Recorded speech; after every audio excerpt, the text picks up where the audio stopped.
A very good afternoon to all of you. We are here for the panel discussion. I request all the panel members to please come and sit in front. Professor In-Sik Kang. Where is he? Then, Professor W.K. Tao.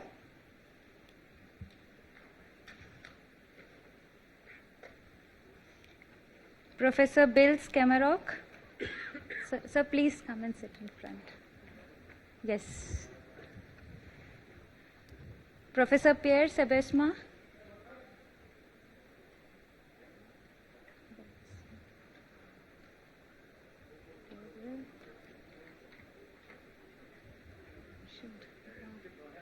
Okay. And Dr. Peter Bechold. Please hold on. Yes. And Dr. Zhu.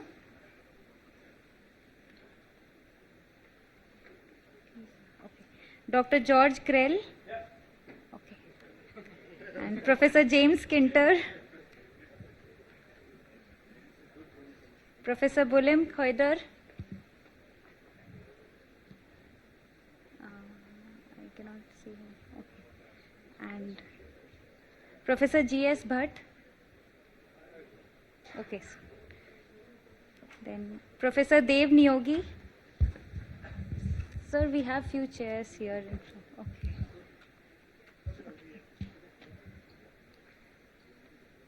Director IITM and Director NCMRWF.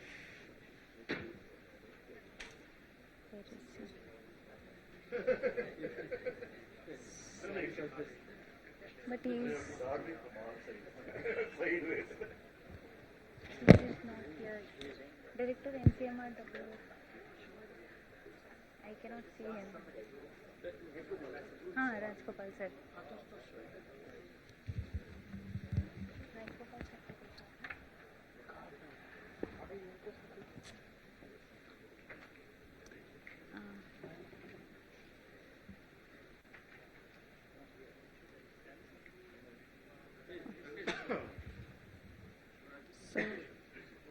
Okay. So I invite Professor J. Shukla to chair the session. We'll start with the panel discussion. Thank you all for coming forward. You were spared something actually worse. You were supposed to be sitting here. So I sort of urged, please, I think it will be quite okay if we are just here, and I think I sort of succeeded. So that's good. Now, there are two people who are missing. You can send someone to let them know. Maybe they're downstairs or something, but we'll continue.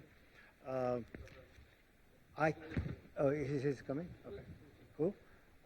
Yeah, I think that's, okay. So anyway, and I'm really want to thank the audience to be here. This panel discussion was designed for the benefit of the audience and your participation. So we were concerned that there might be a situation on the last day after lunch where all will be the panel members.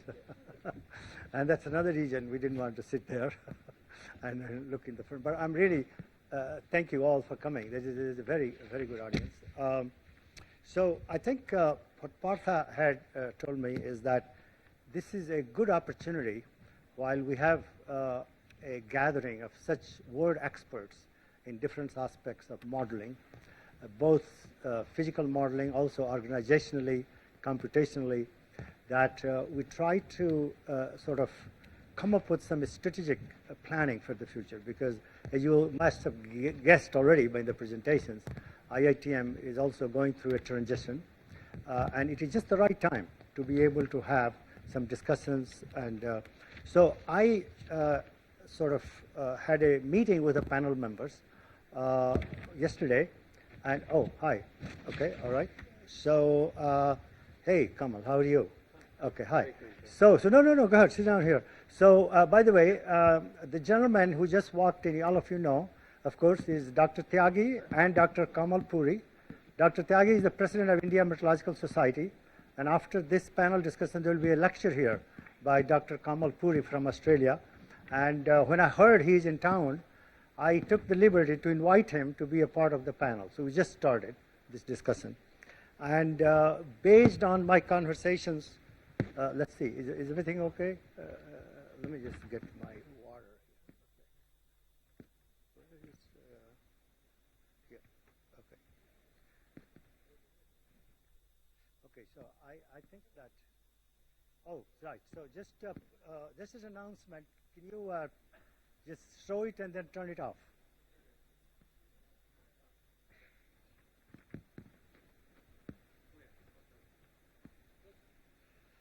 Okay. So this is a lecture. I hope that all of you will come to this lecture. Okay. So I took advantage of the yesterday's preliminary meeting with the groups, and I came up with the following format. So I just want to make sure everybody agrees with this format. Everybody, I mean particularly the panel members. Rather than asking every panel member to make some remarks, even if it was 3 to 5 minutes, that will take away all the time. So what I did is that I did some preliminary discussion with the panel members and came up with a list of questions that came up, which are of interest for both for science and to IITM. And I'm just going to go over them. And I will ask panel members to kindly volunteer to answer them. And if you don't volunteer, I will volunteer for you. That you have to answer this. This is sort of, I think it will be okay. So I decided to sort of make the questions that came up yesterday into 3 categories. One, I'll say observational. It's very unusual in a modeling meeting. First item I want to address is the observational, inspired by Dr. Bhatt, who is a panel member, who is there behind. Then the second topic I'll try to address is the institutional and organizational, because I think that a lot of you here understand that the progress in climate modeling doesn't just depend upon observations and big good models. What kind of organizational infrastructure, what kind of organizational institutional arrangements are there that will enhance? And we certainly need that in India, as you must have guessed by now. And then the third topic will be, of course, the meat of our discussion, which is the modeling recommendations and modeling strategy. So I would like to start with the first one, with the observations, and I would like to go pretty fast. I think a question was raised, what are the observations that are required to constrain models? Particularly, I'm not talking about all models, not climate change models and everything, that will be, we're talking about convection parameterization models, the physics that we're doing. Would anybody like to sort of make some recommendations? And I'm going to put Dr. Bhatt on the spot here, that what kind of observations we think we need to be able to constrain models. So we'll put them in the list of recommendations, and the Indian system, in observing system and so on, will try to do that in the future. It's not, is it on?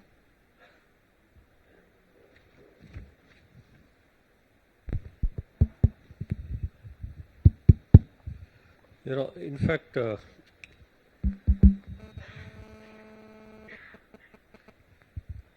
Professor Shukla, I was hoping to listen to the response from the experts, because the reason is that those people who are involved in this LES simulations as well as development models, both in Europe and US, I thought they have some experience in combining observations and model. First, we would like to hear from them. Okay. And well, then but I mean, we have only limited time. Do you Yes. have any suggestions yourself? Yeah, in fact, what we are planning, see, IITM is planning a super site Yes. similar to ARM site at Sagar. Yes. It is near Bhopal. It's about 100 kilometers north of it. And one of the questions that they have already planning 100 meter on the flux tower, along with detailed chemistry measurements and some maybe that this. But in addition to that, we'll have radio sound observations. But a large number of profilers, wind, temperature, humidity, and also kind of radars will be useful. But the question is that suppose you want to validate data from surface upwards to the entire column in that regions, which can be used for validating or developing the models and then also testing these model outputs. So that will be a good place. Then what will be a comprehensive data set, so that we don't have to say that no, we don't have this parameter and it cannot be tested. That was my question. Okay, so good. I'm looking for profilers. We are looking for these sounders and also the radar kind of a thing, and which can be Okay. operated. Okay, that's a very good introduction. Let me just tell you, I have been in many observational planning programs where that question is answered in 2 days because you have a group of people, they have their expertise. I will suggest that if any one of you will like to blurt out, because there's already a network that is being established, what are the kind of observations that parameterization developers would like to see? Anybody wants to it? Because for every topic, by the way, and the rapporteur is taking the notes, we can follow that up by email. So even if we don't have an answer today, we'll like to be able to get your input. Yeah, I appreciate that. Right. Right? In fact, yeah. Right. We'd that's like right. to get your input. So anybody wants to add something? Yes. I can just speak for myself, but I guess every parameterization developer have their way of doing it and they have their specific needs.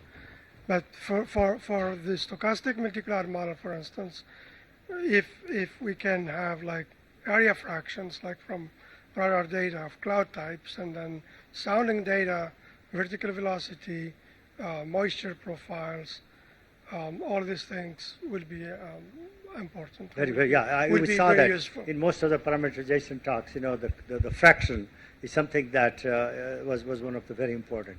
Yes.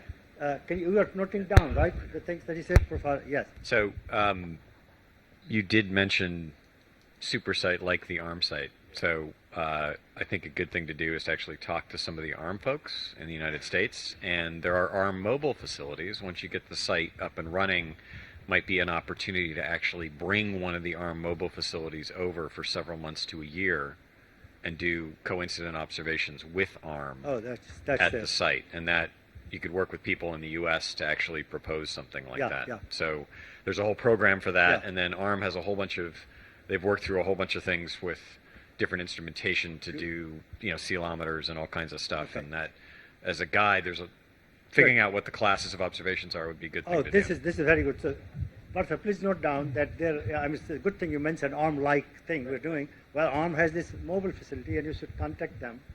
Okay, the related question that was raised was, what is happening in did you say Mahabaleshwar? Yes, Mahabaleshwar. There are many other observational networks that India has in different agencies and different organizations.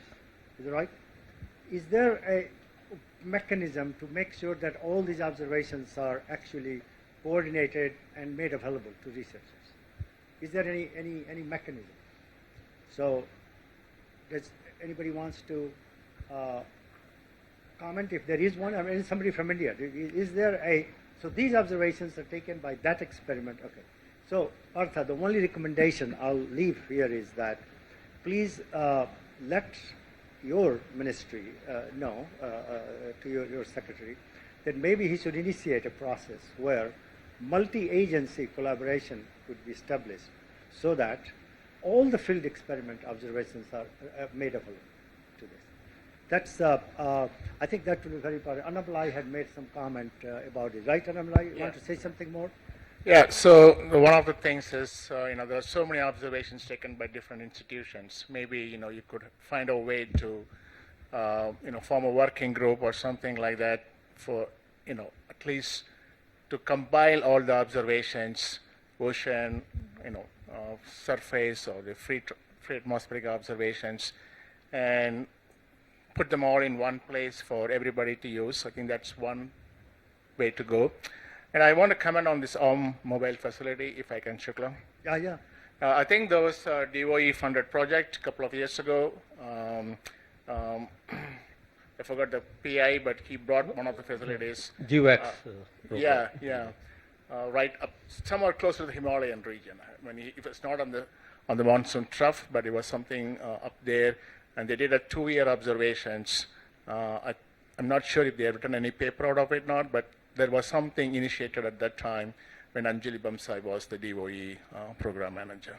Yep. And then regarding you were asking about what kind of data you need, because on my own experience, if you look at the Central Indian region of all the reanalysis product, the two variables among the reanalysis differ a lot, or the vertical profile of the vertical velocity and the vertical profile of the specific humidity. So these are the two key variables if you are looking for convection and its parameterization. These two variables, all the 5 reanalyses have their own structure, own values. So also to validate models. Validate Yes, models, very yeah. good. Okay. All right. Yes. I appreciate you saying from surface to the atmosphere, I would in fact go subsurface so that you also have some good heat flux estimates, because one of the big uncertainty in the models is the nighttime temperature and so forth, which seems to propagate. So that, but I was also going to suggest, like, perhaps the India side can comment on this, whether there's a need for a JOS-like field experiment facilitating agency that Like a time pay. that looks to put all these experiments together, has a common pool of instruments, and then has the ability to archive and make sure the data is available to the broader community. So I think we leave that to Partha now as a recommendations. Partha, I think as I said, the first part was the observations. Yes. Any other comments on the here's the microphone. So along the lines of observations, one thing that's paid off in the U.S. and also in other places are mesonets. The idea being that if you take a point measurement, you've got a point, and the models have grids. And if you want to get the spatial information, particularly as we're developing scale-aware parameterizations, having mesonet, meaning a network of stations that are at closely spaced intervals over a particular region, it would actually give us some information about mesoscale structure in the monsoon region.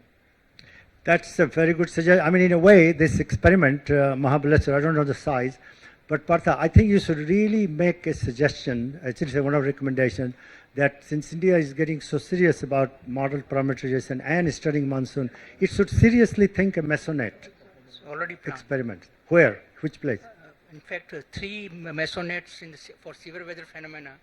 One, I think, maybe for the thunderstorms, one for monsoon, and so that is already in the planning stage. Okay, so it will be good for everybody to know that. So let's find a way that everybody knows, and also what data will be available, and then that data is made available to this. Okay, yes.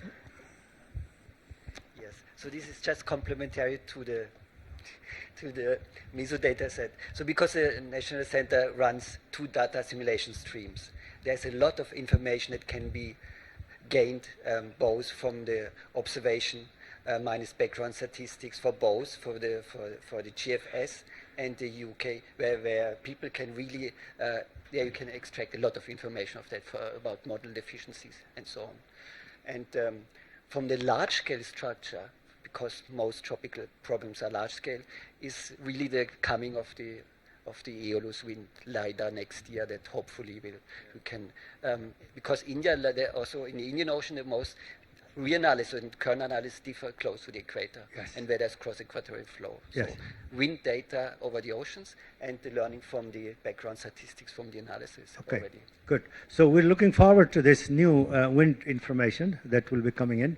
And I think that this is a very important point, Partha, you should note down, that the data assimilation systems both will provide a very valuable information about the model errors and the sources. I have. All right. Can I also have one comment? Yes. And that is, especially if you're thinking about running something in high resolution over a limited domain, like what we're doing in the US, of course, we have the high resolution rapid refresh that runs on very high resolution over the Konos domain for sphere weather. And what we're doing there is we're running that on an hourly basis. So, of course, if you want to run that on an hourly basis, you need to make sure you got extra observations coming in on an hourly basis. Okay. I was Radar data is one, but surface data, aviation, a lot of stuff. Yeah. I was coming to that modeling regional models and so on, but it's good point that we also need special observations if we are going to do that. If you do it on an hourly basis. Right. yeah. Yep. Okay. All right. Well, I would like to move on to the next topic that I mentioned, which has to do with institutional and organizational arrangements. I think that I come to India almost every year. I meet with a lot of these people, and even I was surprised how many things are going on. What I have learned in the last 2 days, it's just unbelievable. So obviously, it's a very good candidate. The timing, what kind of coordination and collaborations to develop. what are the mechanisms that one can do. So I would like to ask if some panel member will volunteer to, and I think I had talked already to you and maybe one more person, what kind of recommendations the panel can make to enhance sort of positive and mutually beneficial interaction among different groups. What are the mechanisms? Can you make some suggestions? Okay.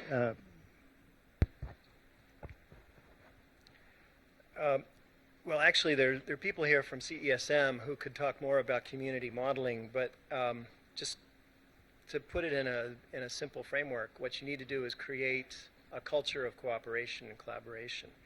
And the way you do that is you build the metrics of success into your institution that reward people who collaborate, rather than rewarding people who compete with each other. So right now, all institutions have their metrics of success set up to reward people who outcompete everybody else. And that way you promote a culture of competition rather than a culture of cooperation. Second thing you can do is you can create common shared infrastructure. So this idea about sharing data about observations, but also sharing data coming from model simulations, so that simulations done at, say, NCMRWF are shared with people at IITM and vice versa. And everybody has access to the data in a common framework. This is something we've done at our place, where anytime somebody puts privacy settings on a file, I get a report, and I go to that guy's office and say, take those privacy settings off that file. Third thing is to create multiple channels of communication. So there, the idea is you have ways of people collaborating, of communicating at the top level, so your PIs are all communicating with each other periodically. And also you have communication for people at the working level as well, so that there's channels where people can form working groups, task groups, that we need to solve this problem pronto. How are we going to do that? Get all the right people together, either in the room or on a webinar, or somehow connect them electronically. And finally, you need multiple levels of review. So there the idea is you have people who are coming in from outside providing objective positive criticism, constructive criticism of the way things are happening, and they can help you recommend ways of doing better at collaboration. Yeah. That's by the way, there are a lot of similarity in what Jim was saying and what is going on. CSM has an advisory committee, right? And they come and meet and so on. Yeah, so let me, committee, a steering group, advisory committee, yeah. So let me translate your very high level recommendations into some sort of to-do list, okay? I will say, how about once a year you have a meeting of all the modeling scientists in all the MOS institutions. When I say all, I don't mean just the directors or just the bosses or just all those who work into, when you gave your presentation, you had a name of 12 people. All 12 of them should be in that meeting. And so you said there are 10 people who are doing, at least once a year, can you have a modeling workshop or modeling sort of, mela, if you want to call mela. What is the English word for mela? Jamboree. Okay. This guy.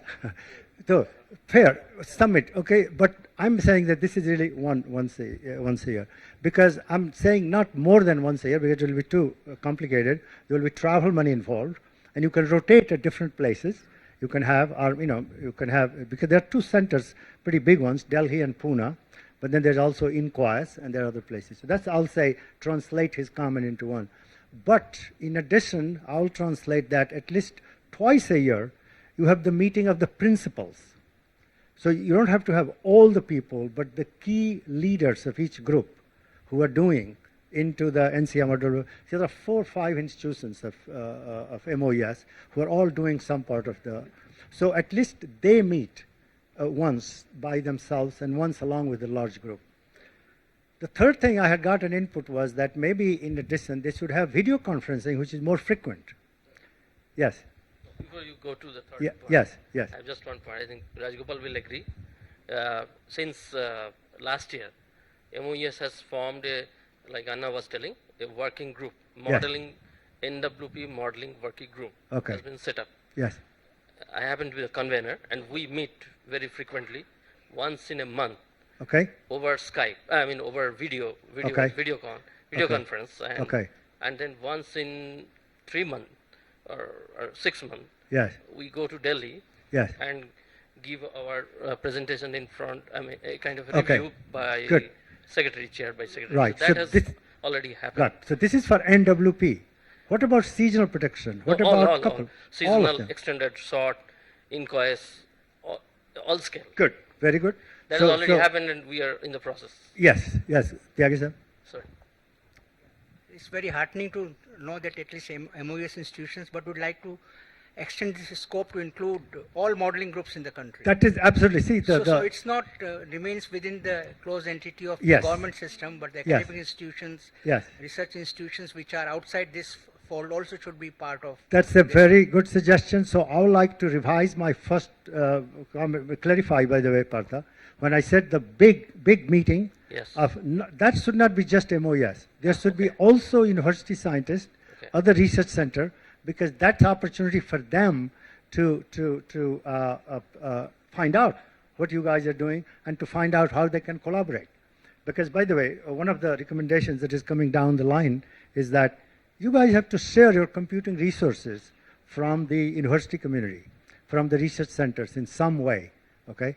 Because that's one of the complaints we have always heard that, I mean, you go to USA, I mean, NCAR has a big computing facility. Certain fraction of it is given to the university. Of course, in India, there are not so many universities which are doing such high level of modeling that they will compete. But you have to put something, you have to nurture them, and you have to put something. We Yes. need to refine it a little bit. Yes. The point is, when we talk about the MOES centers, Yes, there is a time target yes, and there is a specific objective, yes, and we have to deliver it. yes, And we cannot tell that you wait because I am doing research. It is like that. But then when if you wish to involve all the academic community, so that can be like a consortium meeting or something like that, right? It need not be operationally driven. It should be like science driven, right? yes. The first part was really all the, but it was only referring to weather and climate modeling. I was not talking about a Yes. climate conference. Okay. I was really referring to the people, Yes. and there are universities which are using your outputs, your models. They are at least the beneficiary of that large meeting. when That they come. situation has not yet come that all universities are using our output. But this, what I'm suggesting, will make it happen Okay. in the future. That is the objective. It may be a wishful thinking, but you have to proactively try to engage the academic community, and then maybe things will happen. I think this is something that. So I think that so this was just an institutional collaboration. There is also a recommendation. Now, you already heard about the efforts that are going on, the number of simulation systems, the number of models, the number. Now, there are a lot of operational centers, leaders here, especially I'm looking at Peter here. Do you have any comments about what's the efficiency of such kind of system? How to make it more efficient? Can you give him the microphone, please? Yesterday I thought, then I thought again during the night about these questions. So without sounding diplomatic, the current situation is actually not so bad. And having run both analysis at the National Center and we thought there were too many models, but actually if you look at other countries, it's not so bad. I think with 2 model systems, it's fine. And but you need to share exactly what is the focus of which center. Is this more seasonal, tropical meteorology understanding here, and more the operational in Delhi? Then I think it's fine. But everybody needs to find his place and his focus, and then I think. Okay, fine. very good. So I think that it repeats the point that we really need that communication and collaboration, so that people know what exactly is going on and they can benefit from that. The point that was raised in, and it's also raised in presentations, I think Annamalai has raised it, that there is a large community of scientists, they are here, that they want to actually conduct diagnostic studies using the outputs of the models and that are being generated by these MOES centers. Does anybody in the panel have any recommendation about how to facilitate that?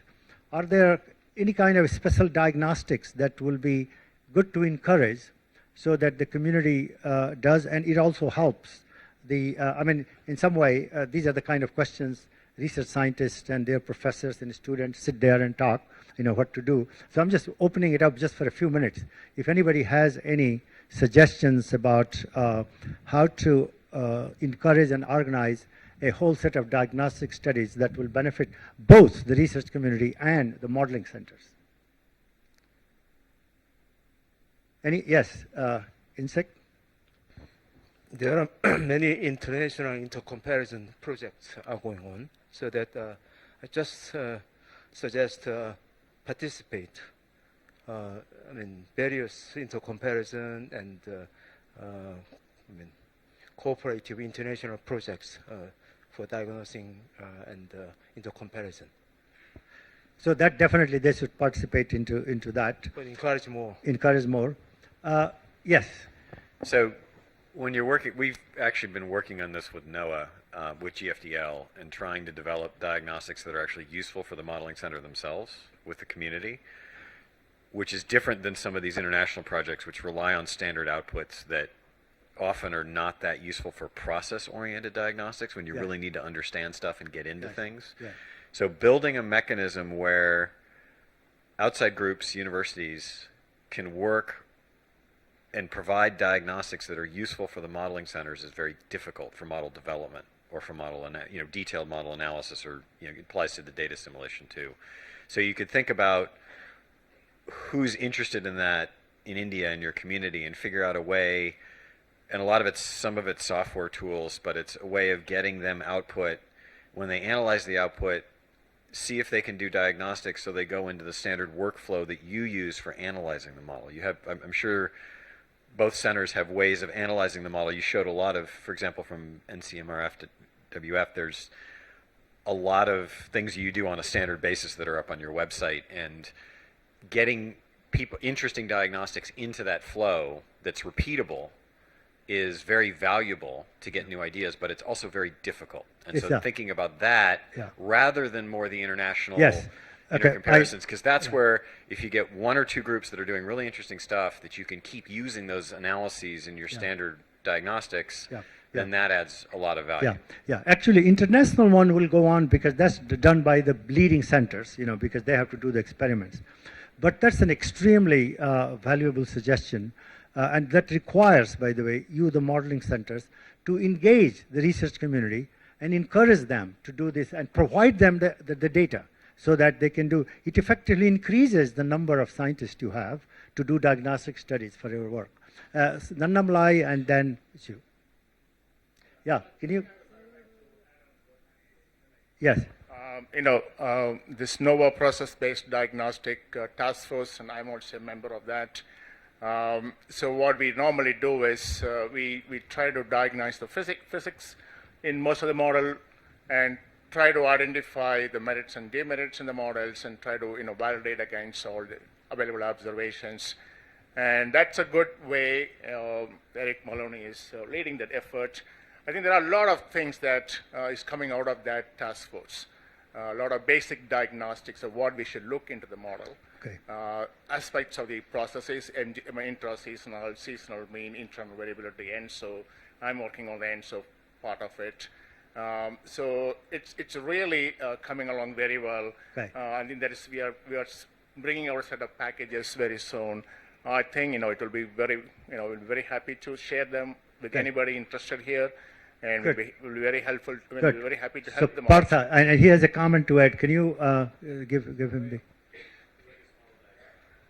The way this model diagnostics task force worked is that NOAA put out a special call through their modeling analysis program that formed the task force. Yeah. and it's focused on two models. It's focused on the GFDL model and the NCAR model. Yeah. And the task force is led by Eric Maloney at CSU, and Yi Ming and I are co-leads, one from GFDL, one from NCAR. And we've designed basically a mechanism to get diagnostics from individual investigators into the software and our workflows. And so, but that came with money. Yeah. Well, this is the very important point. Yeah, go ahead. I just wanted to make sure that our leaders of the Indian institutions recognize that look how much effort these countries are making to engage the science community outside their lab by giving them data, by giving them money, by inviting them to come and form a task group, because it's very valuable. Just please, and that's the essence of this recommendation. Go ahead. Yeah, just take the advantage of free week. I'm suggest the one is the S2S project leading by the WMO, the center sitting in South Korea.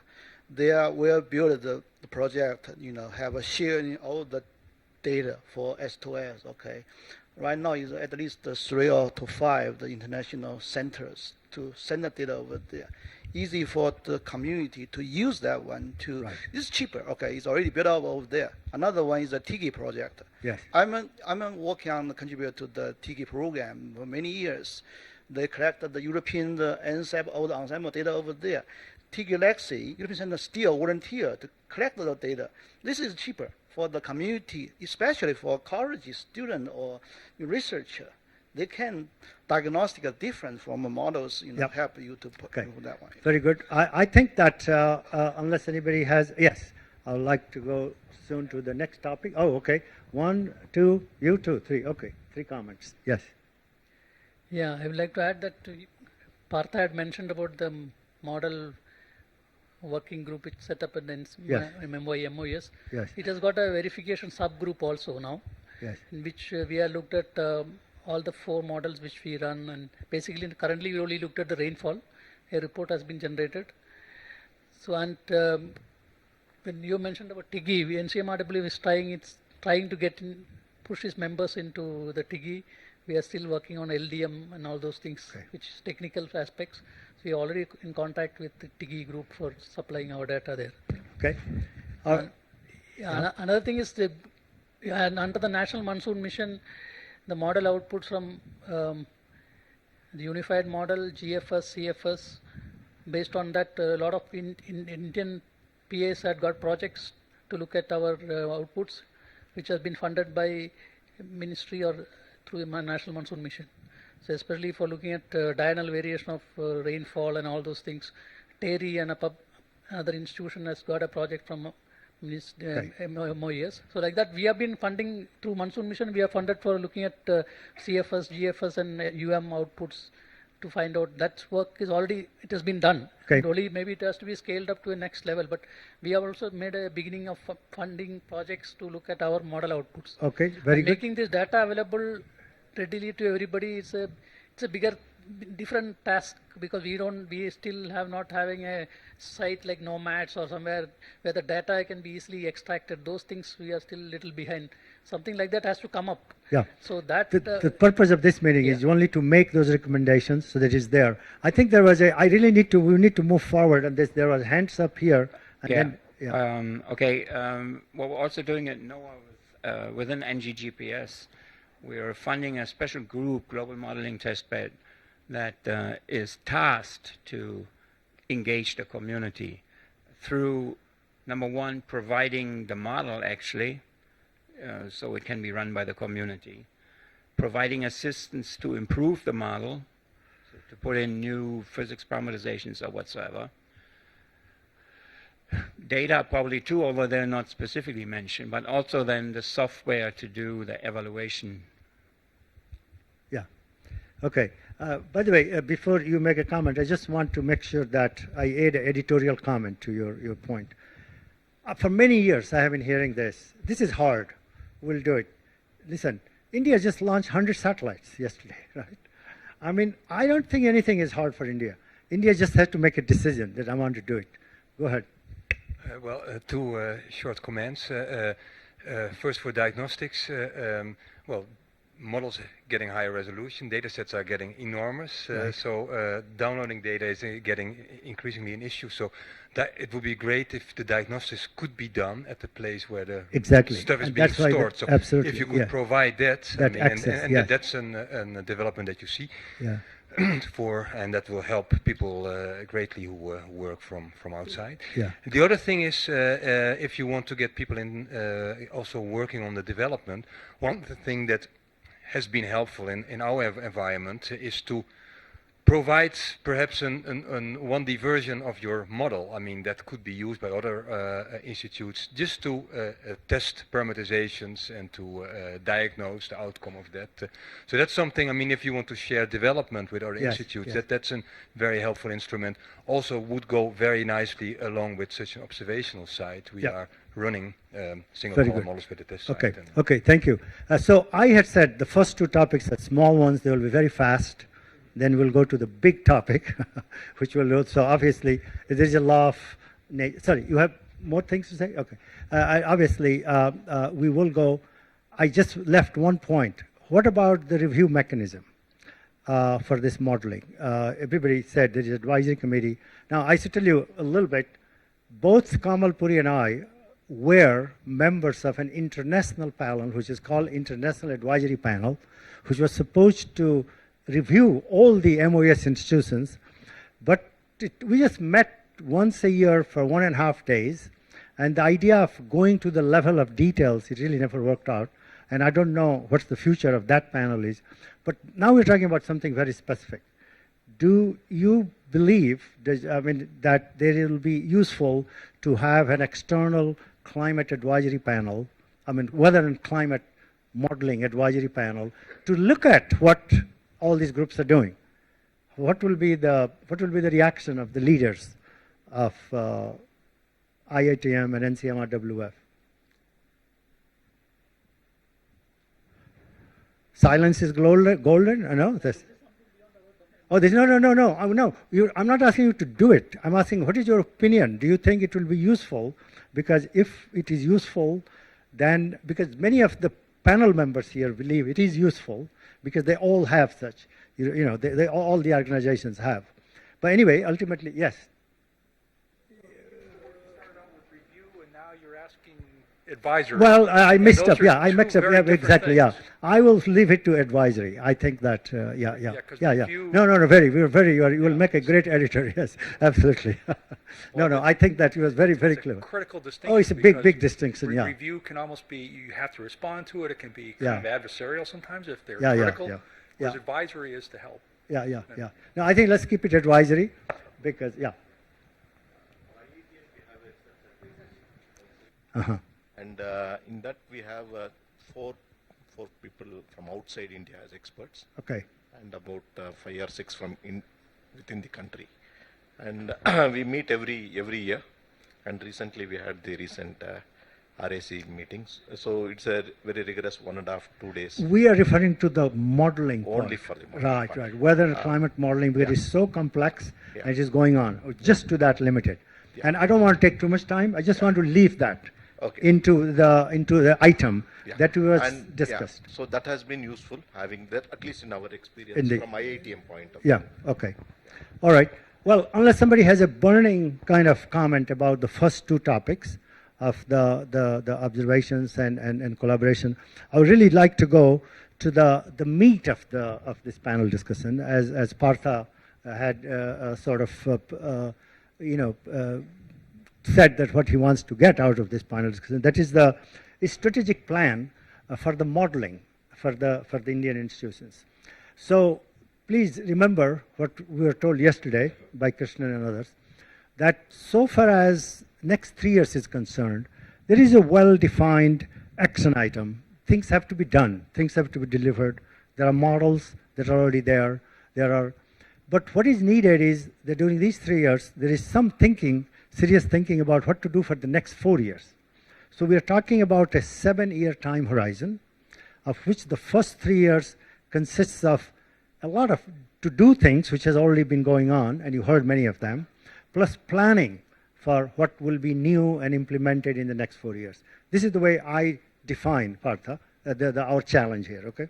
So I think that I came up with, I mean, we heard many, many presentations about the weather, 10 days, about the seasonal, about the climate change, and so on. Does any panel member have some suggestions about how to optimize these efforts? And so I'd like to put this conversation in two categories. One, about what do we do for the next 3 years, how to optimize the ongoing work, and then what are the visions for the next 4 years in terms of what kind of model, what kind of convection scheme, what kind of, the whole system that we have. So for the first 3 years, does anybody has any suggestions? The impression I got, by the way, is that there are at least 3 quite different models that are being run right now. 10 days is the NSEP GFS, which is a different resolution, then the seasonal prediction, which is a different resolution and also different physics, because all the physics that was tested was not done. And then the climate change model, which has, again, different physics and different resolution, because it's T62. And then the European Center has, not European Center, the National NCMRWF has its own collection of at least 3 models that, well, you have a couple model that you have one system, and then you have an NWP model, and that's so at least 2, I mean, if you want to make it. No, does anybody run air quality model?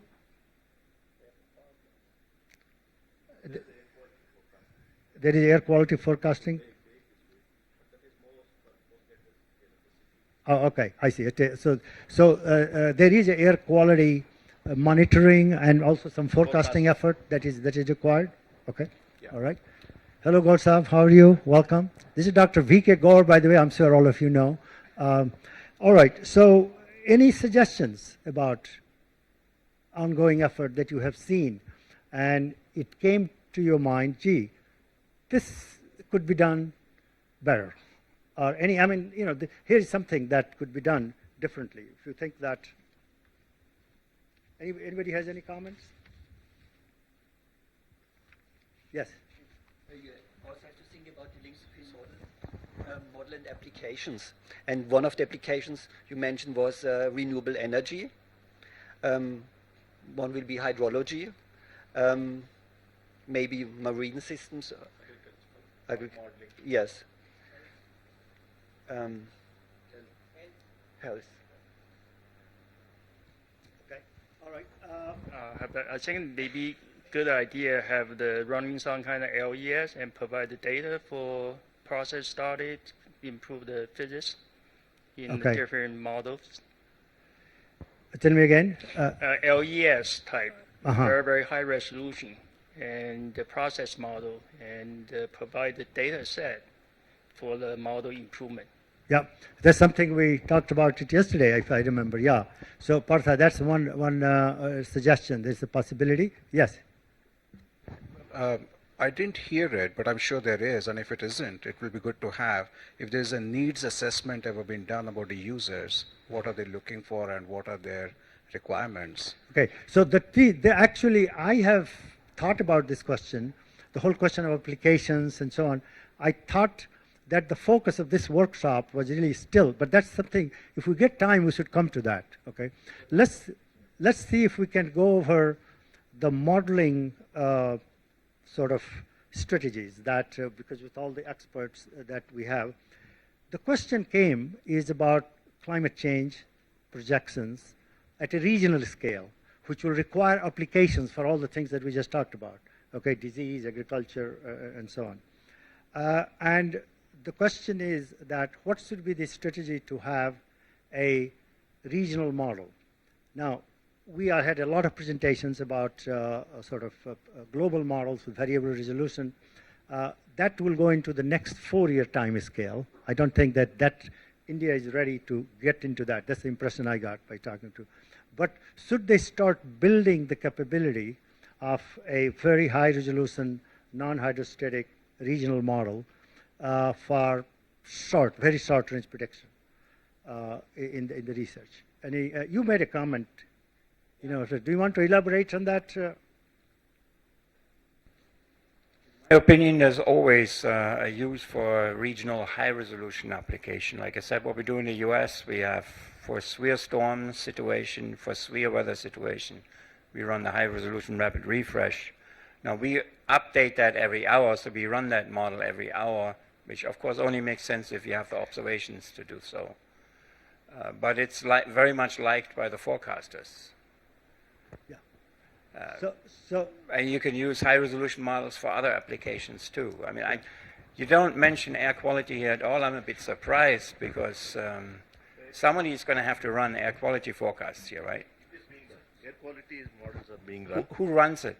There is a group led by Dr. Gufran Put Beg. it near, yeah. Dr. Gufran Beg. This is known as the System for Air Quality Research and Forecasting. So they're doing it at different metros like Delhi and Mumbai. It would be good to have a good collaboration with that group too. Yeah. And 4 years down the road, possibly everybody should use the same modeling system because you can learn from each other. So, Partha, I think that there was a clear suggestion that there should be an investment in developing a very sophisticated, very high-resolution regional model, which can be used for many applications, we have heard, including, of course, short-range prediction of extreme events. You have big floods and you have big sort of events, assimilation of radar data. I mean, you should have a system. So I know something is going on with WRF, but the suggestion was that that should be really an effort which leads to the most sophisticated regional short-range prediction model, and that can be given to the regional centers. You don't have to run it, but somebody has to develop it and make it, because India has many regional centers, and they can run locally for that. So I think that was the suggestion for the regional forecasting. Yes. I think this is already in the scheme of things. The UK Met Office, 1 kilometer or so high resolution for the regional applications, and WRF CAM is being run for air quality, and WRF at different regional centers at high resolution of 3 kilometer down to 1 kilometer is being run. Only thing is to how to improve those physics and other things and application for the country. So I think what we're saying is that should be definitely a coordinated effort, because once that will have a huge amount of application. When it comes to climate change, yes. No, I just want clarification. So because all the global center, they are now switching over from this regional model with fixed boundary to a seamless hexagonal icosahedral or whatever, right? So is it the recommendation here suggests that we still continue with WRF 1 kilometer, 500 meter and so on? Okay. Or like WF is doing, or something. I tried to answer that question the way I framed it. What I was telling you is that the time scale at which those models that you heard about are ready for an operational use is more than 3 years, 2 years, 3 years, maybe. Yes. So therefore, maybe. 4 years. Beyond 4 years. Yeah. Yes. So I was talking to, you should have in parallel. Definitely that will be something to consider when you come to 4 years. Yes, but that is not WRF framework, because WRF framework will not be existing beyond 3 years, right? Okay. Yes.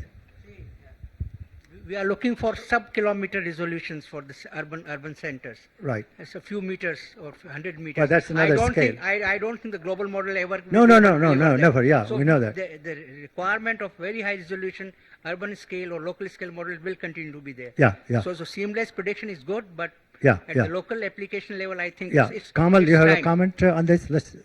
Yeah, you mentioned operational takes 3 to 4 years. It will be. These models are actually being run operationally at many places now. Yes. So it's not as though it's happening. Yes. And NCMRWF have been running 1.5 kilometer. But another word of caution, you said each regional center can run. Yes. I think you be careful. Some of these models are very complex, especially when you start assimilating radar data. You have very detailed assimilation methods. Well, we have to develop that capability. And they won't be able to run it, I well, can tell you we that. have But to develop... It could be run in a central place like NCMRWF or IMD or whatever, and the regional centers could get that data. You got to make sure you don't make your domain so tiny that it doesn't mean anything in a sense. Okay, You know, so they have limitations. Right. So I think this is a capability that you have to develop and distinguish this from the sort of the global model, sort of the same with variable resolution model.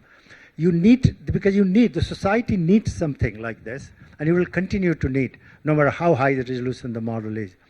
So far as the climate change regional projections are concerned, what we heard, and I want to, anybody wants to make a comment, I personally think it's an excellent strategy that rather than doing regional nested models for the climate change, I think that the IITM strategy of running a very high resolution global atmosphere model using the surface boundary conditions of the climate change simulations will have, and anybody can analyze their particular region.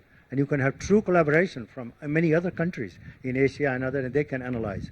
I think that was something that came out, and it's not our recommendation. We're just saying we applaud your decision because this is something really unique and it's different than what WCRP does.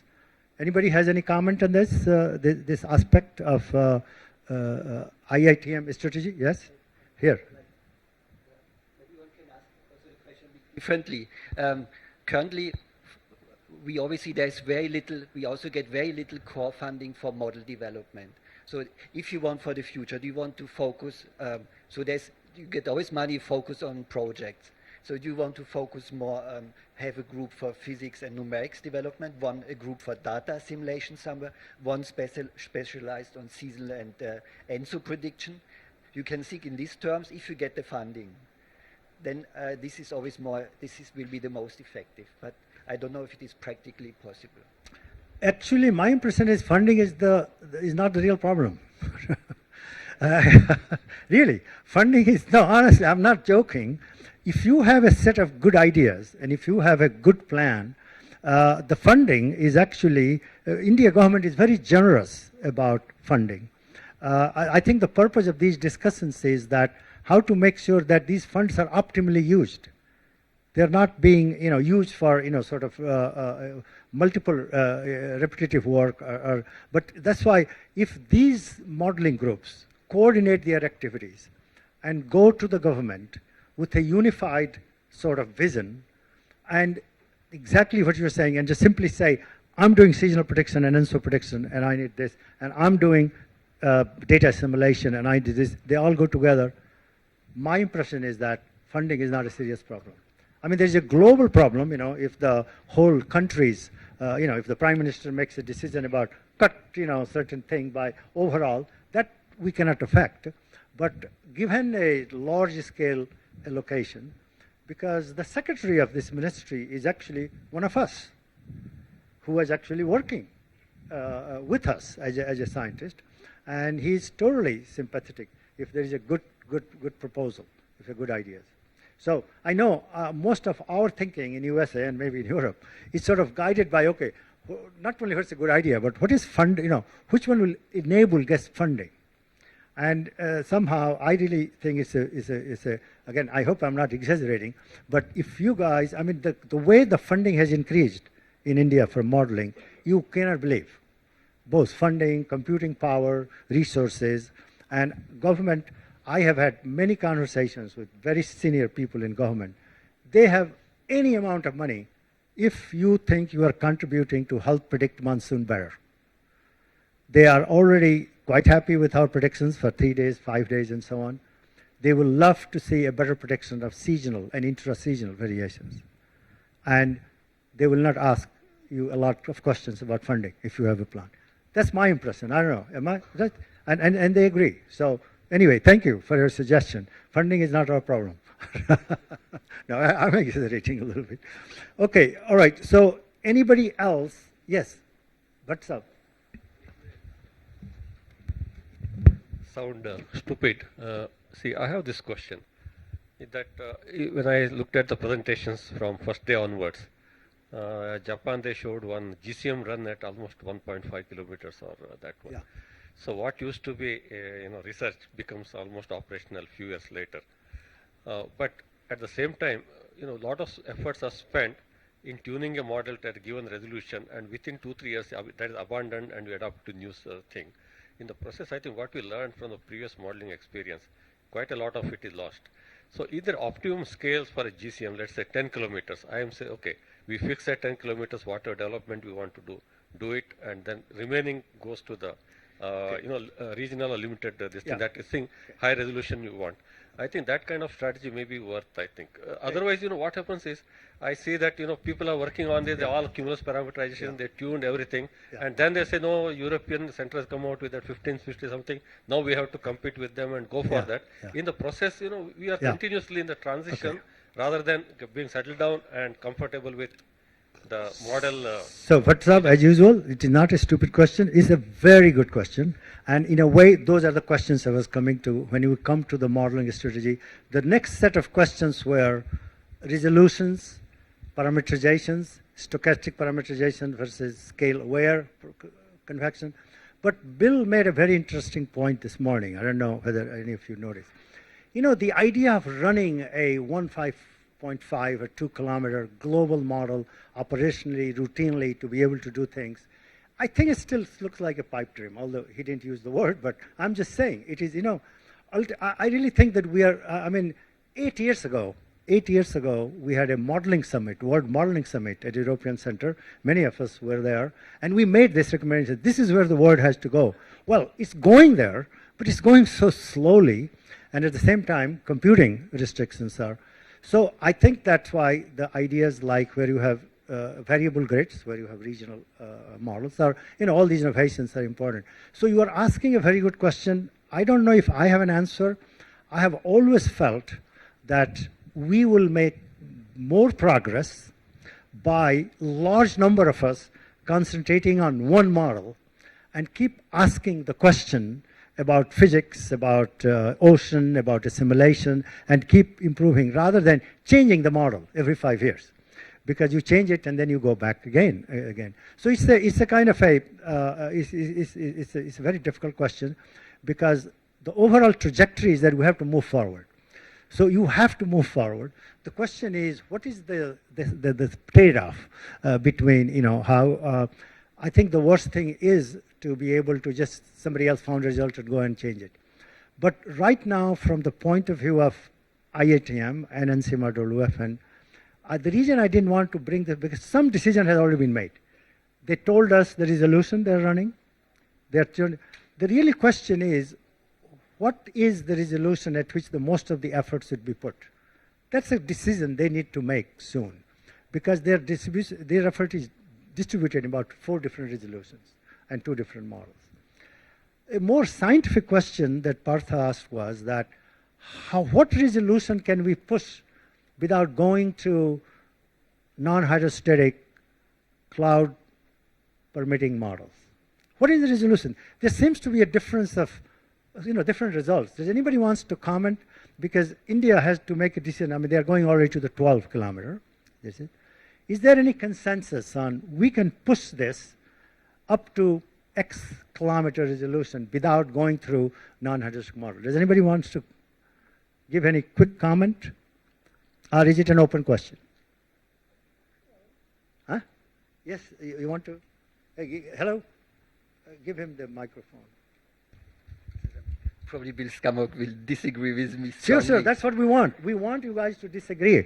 We want you guys to disagree with each other, then we'll find out what the problem is. But if you think about the effective resolution, which is about 4 to 8 delta x, depending on the model, it's actually 1.5 kilometer is still possible.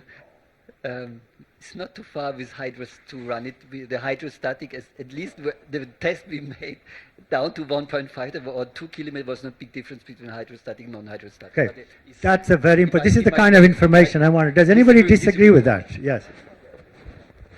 Wait, just wait. He had. No, go ahead. No, he was named, so you have to. So in our experience with cloud modeling and looking at the evolution of convective systems, we get down to 5 kilometers, 4 kilometers, and if you're running hydrostatic, the gravity waves are all wrong. The convective systems don't trigger at the right time. They take longer to develop. When you get down to 1 and stuff, then they go crazy. you need the non-hydrostatic dynamics are there at those grid spacings.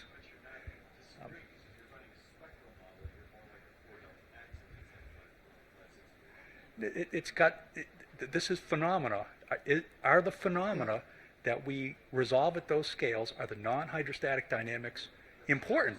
No, And no, it's not. what is in your model? We can argue over what's resolved and unresolved, but when you look at a convective system, So, or gravity waves that you can see at that scales, the hydrostatic ones go straight up. Right. The Okay. solution All flows right. off. You have a comment? Yeah. Well, actually, I'm just going to echo what he's saying. Okay, all right. So it's not a matter of resolution. When you get to these levels, it's the equation. So below 50 kilometers, the equations have to be non-hydrostatic.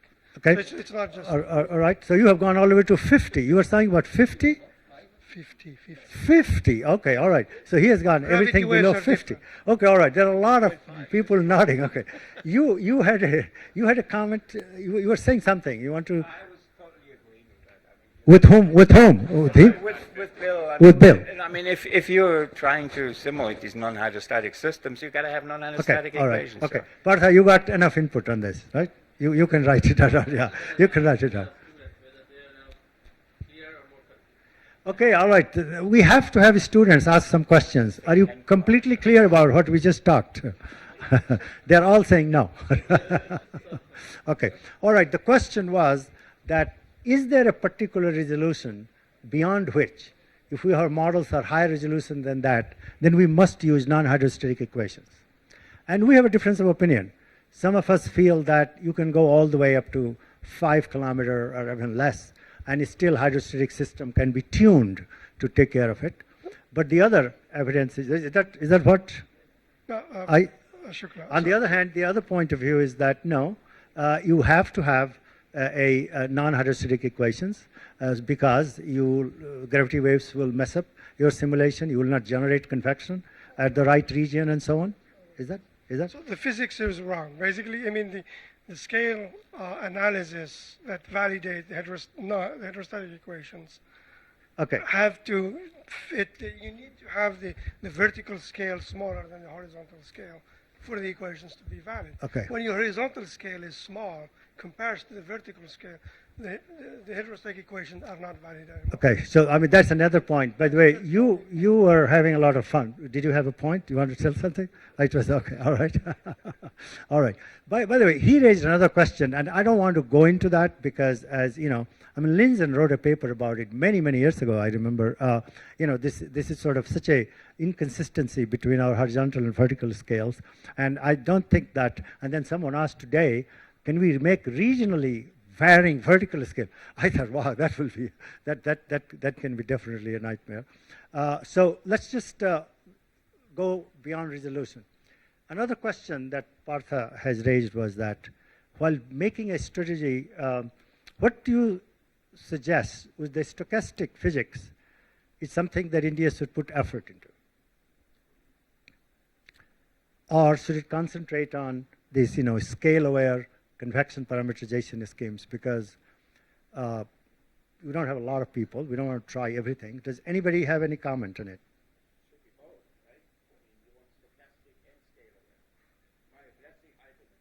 You will be? Okay. Here. So I think it's been shown that for weather prediction for NWP that there's some advantages to the stochastic physics. It produces spread in a variety of different ways. Not clear that works if you're going to do climate, because you can constrain it to conservation and things like that. But so I think yes, as a tool for weather prediction. But that's the perfect answer to your question, unless he disagrees. Okay. No, but I say scale aware is absolutely necessary. Stochastic is hopefully there too. Okay, so I will summarize these comments, Partha, for you is that scale-aware convection parameters are necessary for both weather and climate. But for weather, stochastic physics is useful, but it's not clear that you need that for climate. Is that correct? Not.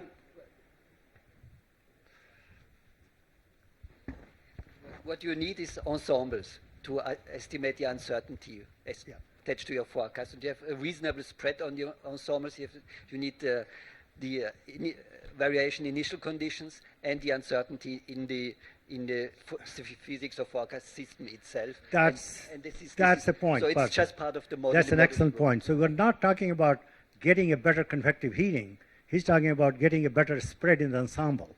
So we can use the stochastic physics to generate realistic ensemble spread. Through stochastic perturbation. Yes, right? yes, That right. is the point. That's right. But what George and Andrew was trying to point out was the physics parameterization also will be stochastic in nature.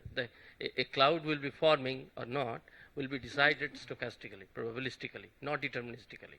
I have this much cap, I will get this cloud.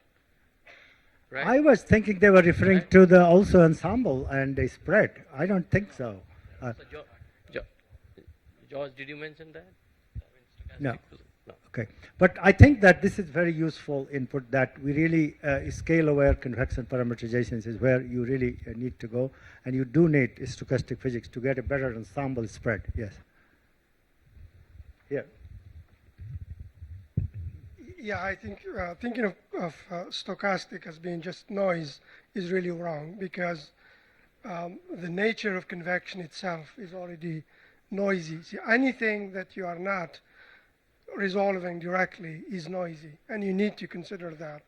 And it's not just random noise, like for the sake of adding randomness. So the stochasticity is physical, and I disagree with that argument that it's not needed for climate modeling. Okay, so let me just translate this, and I have to agree with this. Lorentz wrote a paper a long time ago, many years ago, and he said that a day will come where every climate model will have a stochastic term. So, I mean, he's a visionary. He was basically saying many years ago what you were implying. So there are two issues. One is simply getting the spread, but he's saying there's more than that. You really are not resolving the scales, and the only way you can take them account is through the stochastic forcing. I think that's a good point. But go ahead. No, I think I would agree with that. I tend to think of these things as being statistical distributions, and then if you need to collapse them, you can sample from them. We've tended not to try to collapse them for climate. You can integrate over them if you can, but if you want to get particular realizations in a stochastic representation of that, if you have the distribution functions, then yes, you can do it either in some things Kate was talking about or some things that you were talking about. Okay. All right. I'm coming really close to my list. There's one of the next questions that Partha has asked was, do you have any recommendation about a kind of particular modeling strategy which will help India make better predictions of extreme events? There are particularly, is there a consensus that there are certain modeling strategies that are more, Partha, is that the right question? Is that what? Yeah. Yeah. So do we need to do business as usual to address the extreme prediction, or we need to adopt some different strategies to address these extremes? I think it's kind of a general. Just can you give it to me? There's nothing special about extremes except that people get hurt. But it's obvious for everybody. Just continue like that, more precise models, and because extremes are the tails of this distribution, you need more better estimate of ensembles, initial conditions, and spread, and then you can estimate also the tails of the distribution. Yeah. So I think they're just part of the prediction, and I think you saw some presentation today. There were some schemes which could get the amplitudes of the fluctuations much better than the others, but that's all part of the overall strategy for model development. Yes? The only point I might add, which I did not see much, is more ability to assimilate local observations. If that effort can increase with the radar or so forth, like you had mentioned, highlighted before, yes, that aspect could be one. The second was that when we are seeing many of the studies that are coming up for extremes are sort of in a responsive way. The larger system is putting up something, then you have a boundary condition, and then people are simulating that. That translation, that there could be a signature, which could then start putting into a medium, a sort of like a translation into a numerical weather prediction mode, that effort could be very helpful. What signatures are there? Yes, yeah, but it's very hard, by the way. At least I know 2 PhD students at George Mason who are trying to figure out a thesis topic about predictability of extremes. And it's not easy because you don't know how many days you go back and when the large scale becomes suitable and so on. All right, well, this is my list that I had prepared based on the input from this. And now I'm going to insist that the students, you ask some questions. You can ask about anything. You have a full freedom to ask questions. Just don't ask about elections or anything, and don't ask any questions about Trump because I cannot answer that.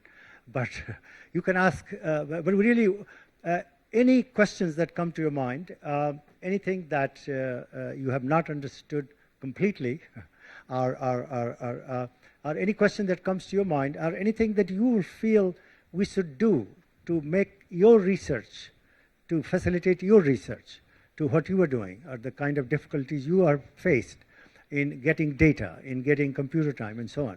This is the time to speak up. No, nobody is going to punish you for expressing your views very, very clearly.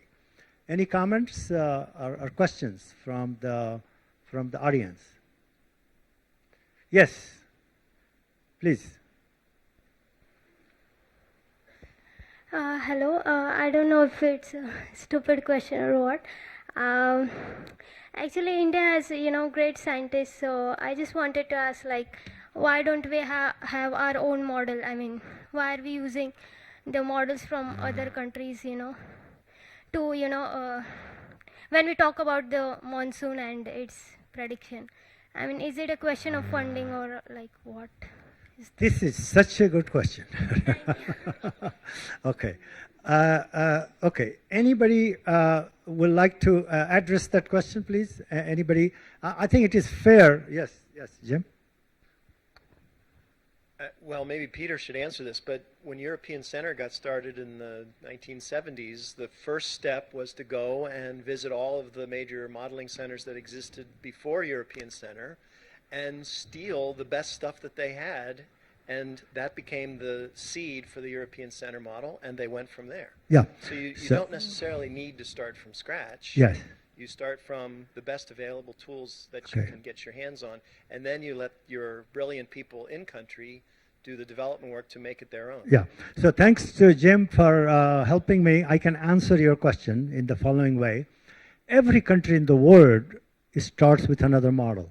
Bengtson, who was one of the directors of European Center, he told me he personally went to GFDL, and he gives credit to Miyakoda and for helping. CFS model came to Pune, came through Kola, actually. Hemant, who was the guy? There was a guy named Hemant Chaudhary. Oh, yeah. Krishnan sent Hemant to Kola, and we had got already the model from CFS, and we worked together, and he brought the model and implemented it. But now, as you heard yesterday by Krishnan, now the IITM is making a lot of innovations and changes. So that is actually the process through which it works. And I think that you start with something that is already working. But you are absolutely right. I think that it is important that and the only way a country can contribute to the model development beyond just simply getting model from somebody else is by creating a very broad and strong infrastructure. Not just in the institutions that their model is running, but in the universities. This was the region of the first point we said. Right now, and I think he gave me an example that in Germany, the German weather service or the German modeling groups realized that the only way they can get input from the academic community, they start supporting them. Give them money, give them computer time, and there was a lot of talent, and that really enhanced. So that was one of the indirect reasons that we were emphasizing in the beginning. If you look at India, it is really concentrated on two places, NCMRWF, IITM. And there are no big university centers which really have the capability to do certain things and challenge NCMRWF. And you see, reanalysis is a good example. Kinter always uses this. Cola's biggest credit was it has the capability to what is it say? Give the threat. Okay, you're not going to do it, I'm going to do it. Credible threat. That you have to have enough scientific base power to give the credible threat that we'll do it. We don't have that right now.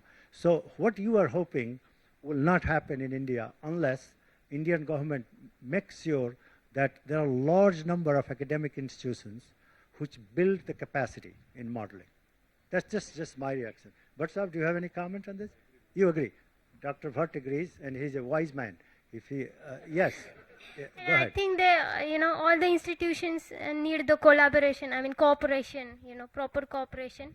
Yes. So even and also one more thing. So even if we use the model from other country, so I think it doesn't give the 100% correct prediction, right? Yes.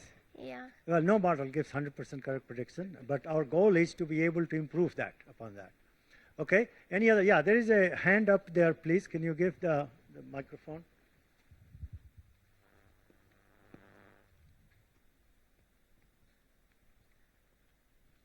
Good evening, everybody. My question is, just now, sir, you have mentioned about the Mesonet, that the dense network of data that we will get. And I work in Department of Space for Northeastern region, so my concern is always about the Northeastern part. And Northeastern region of India is like a hub of all kind of disasters. So this Mesonet data will be really helpful for this thunderstorm kind of prediction for our region. So I just want to know how and when we can get the data and in which forum we can apply for. Question, Dr. Tyagi, because when we talked about it, you were very emphatic that it's there and the data is being collected. How to get the data? Or you think it's not there yet? It's just being planned? Oh, it is in the planning stage. Okay, okay. So from what I understand, that it is not there yet, but it is being planned. And I think the comment implies that part of the planning should be to make the data widely available to the research community of India. I think everybody agrees. Okay, all right. Do I have more time, or do we? Is it? Yeah. Oh, there is a hand up here, please. Okay, a few more minutes, right? We have our lecture starts at. So I put that slide, by the way. You know, all this lecture at 4. Hello, sir. I work at IITM as an observation person. Okay. Actually, for me, it is difficult to know what are the problems in model, because I feel that personally, I feel that there is a communication gap between observation people and model people. So, like I am working on observation, I don't know what is the problem inside the model, like what kind of parameterization we can improve. So, if you can suggest something. That's a very good point, because this has a traditional problem. Is that the observational communities and the modeling communities, they're sort of, there's not much interaction. He's right.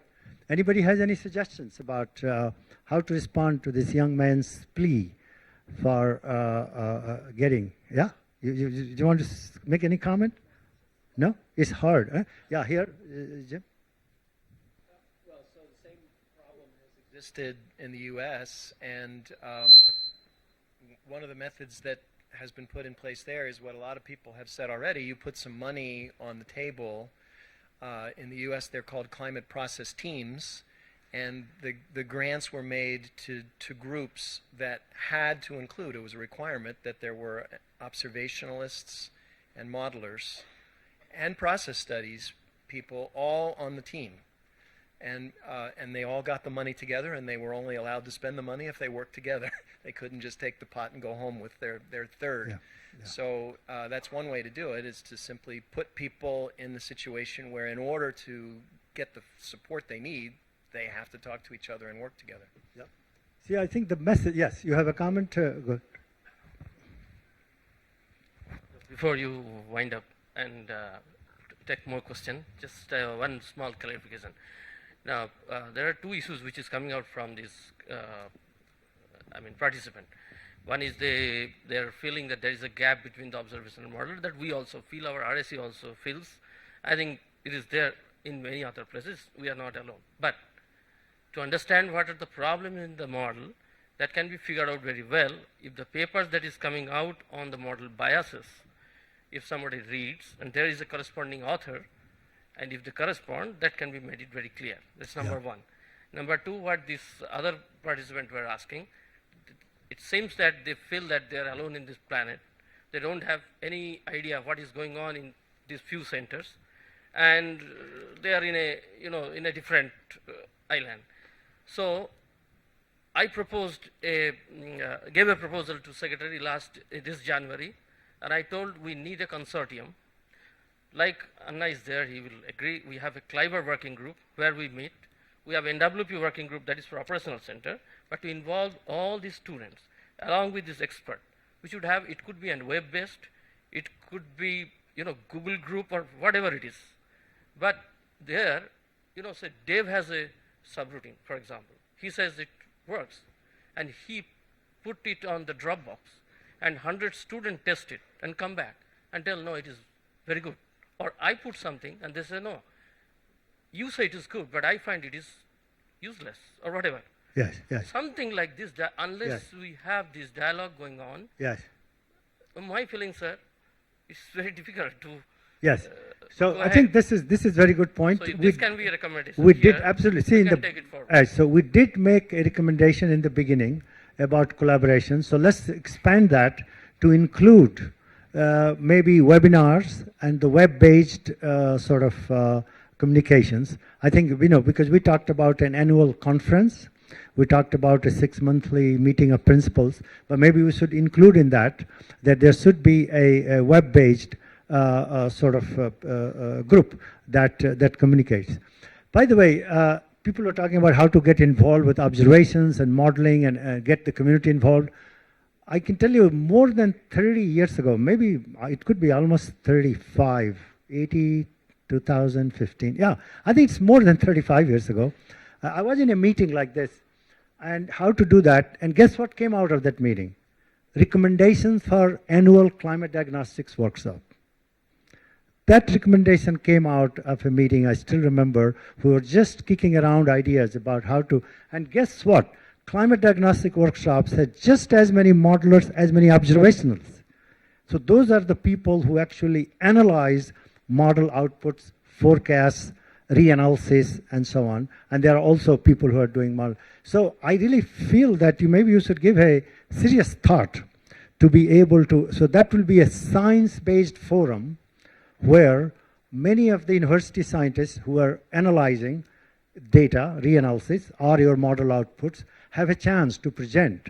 I would like to put that as one of the recommendations. What do you think? Anybody wants to comment on this? This sounds like a good idea. They have a climate diagnostics workshop. I mean, you don't have to call it climate. You can say monsoon diagnostics workshop because you are really focused on monsoon. It doesn't have to repeat.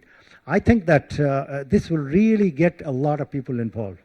So I'll put that also as one of the recommendations, the monsoon diagnostics workshop, and make that an annual affair. Make sure that the government agencies put money. Jim is absolutely right.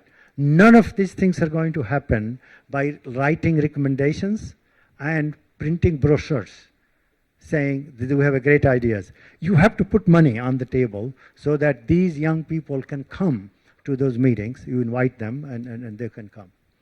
Yes, yes. TropMet meeting they have every year. The tropical meteorology meeting every year, they do have it. All the IMS chapters. Annual monsoon workshop every year. year. Yeah, there are so many workshops. So if you want to really make it annual monsoon workshop, is that a part of IMS? It IMS Pune chapter. Yeah, we have no, but that's the Pune chapter. Or is it national? National, but we call people from everywhere. I mean, Okay. And you have funding for people from all the organizations? We are supporting the travel also. Good. And they realize. Yes, there is a hands up here. Yeah, if I just can give a very practical example of what happened, well, for me here. Yes. I did participate in TropMet several years in the past. This workshop was so totally different. The talks were very interesting, of course, because there were different specialists on different things. But I think what was going on in parallel to the talks, certainly in my case, I can count exactly 6 different either students or scientists where we were sitting down looking at the analysis that they had done or the projects that they had going on, where the question was, well, what do I do next? How can I make this useful for the thing? And in all 6 cases, we have very exciting plans for what can be done next. I think that's one of the great things in the way Partha organized this is that several of us were doing this in parallel to what was going on. And I think this is what you need, perhaps more than just TropMet type meetings. This was the model that was done with this workshop is, I think, going to be extremely fruitful. I mean, we can ask the people. I shouldn't. Yeah, no, I think you're absolutely right. And so it really depends.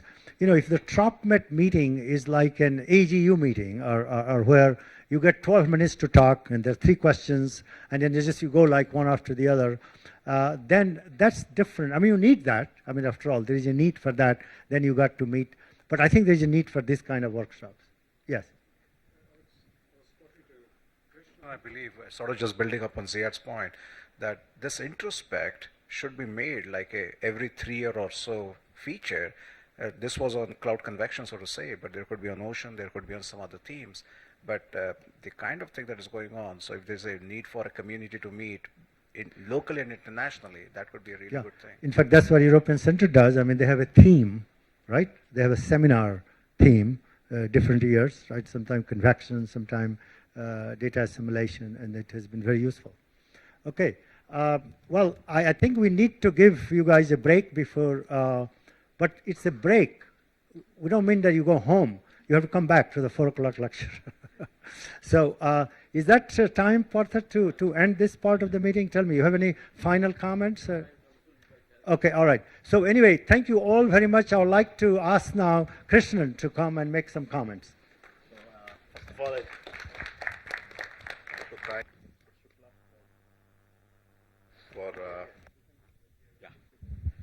So first of all, I thank Professor Shukla for very nicely organizing this panel discussions.